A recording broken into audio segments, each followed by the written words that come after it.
di tengah-tengah kita, lebih utama dari segala sesuatu. Berbagi dalam kekurangan.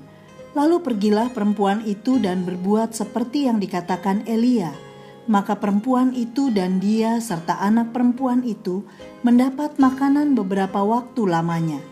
Tepung dalam tempayan itu tidak habis, dan minyak dalam buli-buli itu tidak berkurang, seperti firman Tuhan yang diucapkannya dengan perantaraan Elia. 1 Raja-Raja 17 ayat 15-16. Sahabat Iktus yang dikasihi Tuhan, ketika segala sesuatu berlimpah, mungkin saja seorang lebih mudah untuk berbagi kepada saudara yang lain. Tetapi bagaimana bila tidak ada kelimpahan, malahan yang ada adalah fakta menghadapi kekurangan, atau berada dalam keadaan yang sulit karena sudah tidak memiliki apa-apa lagi untuk berbagi. Bagaimana mungkin seorang dapat berbagi dalam kekurangannya? Sarfat adalah sebuah kota kecil antara Sidon dan Tirus. Pada masa pemerintahan Ahab, dunia sedang dilanda musibah kekeringan dan kelaparan yang hebat dan dahsyat selama 3,5 tahun. Bandingkan Lukas 4 ayat 25 dan 26. Kenyataan demikian juga dialami oleh janda yang berada di kota Sarfat. Namun yang luar biasa adalah di tengah keadaan berkekurangan, ternyata ia masih dapat berbagi kepada orang lain. Pertanyaannya adalah mengapa janda Sarfat ini bisa berbagi meski dalam kekurangan. 1. Keadaan kekurangan. Pada ayat 12, Alkitab memberi kesaksian bahwa janda ini mengalami kenyataan hidup yang cukup pahit dan sangat berkekurangan. Ia hanya memiliki segenggam tepung dan sedikit minyak dalam sebuah buli-buli botol berukuran kecil. Ia tidak memiliki harta kekayaan yang cukup untuk membeli makanan dan kebutuhan hidup lainnya. Bahkan dalam kalimat terakhir ia mengatakan, "Dan sekarang aku sedang mengumpulkan 2-3 potong kayu api. Kemudian aku mau pulang dan mengolahnya bagiku dan bagi anakku. Dan setelah kami memakannya, maka kami akan mati." Artinya bahwa ia sudah mulai putus asa akan keberadaan hidupnya. Tidak memiliki pengharapan lagi karena setelah makan roti dari tepung dan minyak yang terakhir, ia dan anaknya akan mati. 2. Berbagi dalam kekurangan. Walaupun keadaan janda Sarfat serba berkekurangan dan bahkan nyaris putus asa, ia tetap dapat dan mau berbagi dengan Elia, sang hamba Tuhan yang diutus Allah kepadanya. Memang dalam ayat 9, Alkitab mengatakan bahwa Tuhan telah memerintahkan seorang janda untuk memelihara hidup Nabi Elia. Tetapi justru disinilah terletak ujian iman dan pengharapan bagi janda ini. Dapatkah dalam keadaan kekurangan ia masih dapat dan mau berbagi dengan orang lain? Janda Sarfat ini sedia berbagi dengan Elia karena pertama, memiliki iman yang didasarkan pada janji Tuhan, ayat 13 dan 14.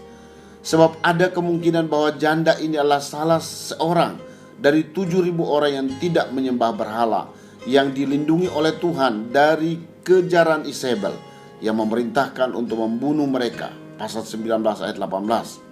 Yang kedua, memiliki ketaatan kepada apa yang dikatakan Tuhan, ayat 15. Dalam ayat ini tidak sedikit pun perkataan Tuhan melalui Nabi Elia dibantah oleh sang janda. Ia berbuat seperti yang dikatakan Elia. Inilah bagian dari iman, sebuah ketaatan tanpa memikirkan untung ruginya. 3. Berkat karena berbagi dalam kekurangan.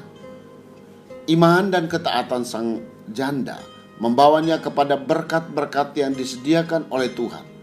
Dalam ayat selanjutnya Alkitab memberi kesaksian bahwa ada 3 berkat yang diterimanya karena ia telah menjadi berkat dalam kekurangan.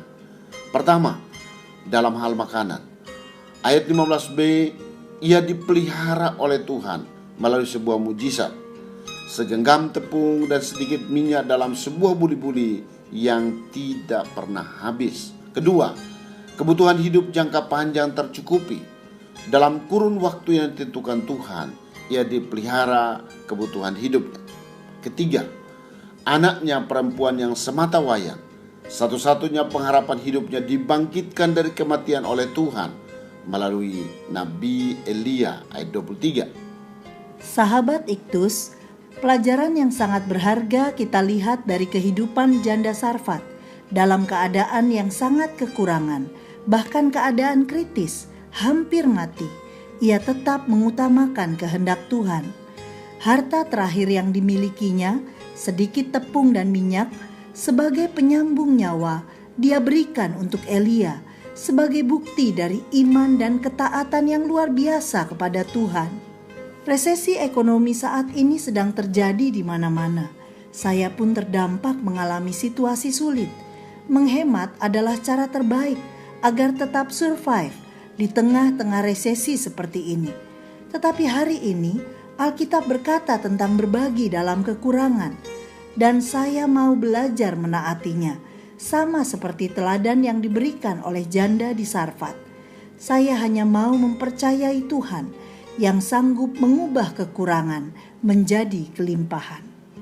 Sahabat Iktus yang dikasihi Tuhan, dalam keadaan seperti apa saya saat ini? Kekurangan atau kelimpahan? Kepada siapa saya harus berbagi dalam keadaan sulit seperti ini?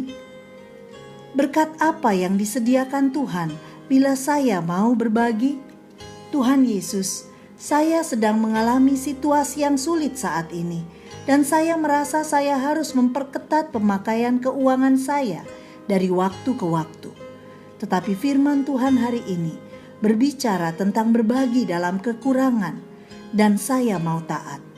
Saya menyadari ini adalah ujian iman, agar saya tidak bersikap egois, tetapi mulai memikirkan bagaimana saya dapat berbagi kepada teman-teman lain. Saya menyadari bahwa dalam setiap berkat yang saya terima, Tuhan menitipkan pada saya bagian untuk orang lain. Amin. Iman tercermin dari kepatuhan saya kepada Tuhan. Kristuslah yang harus ku beritakan hingga datangmu Kristus.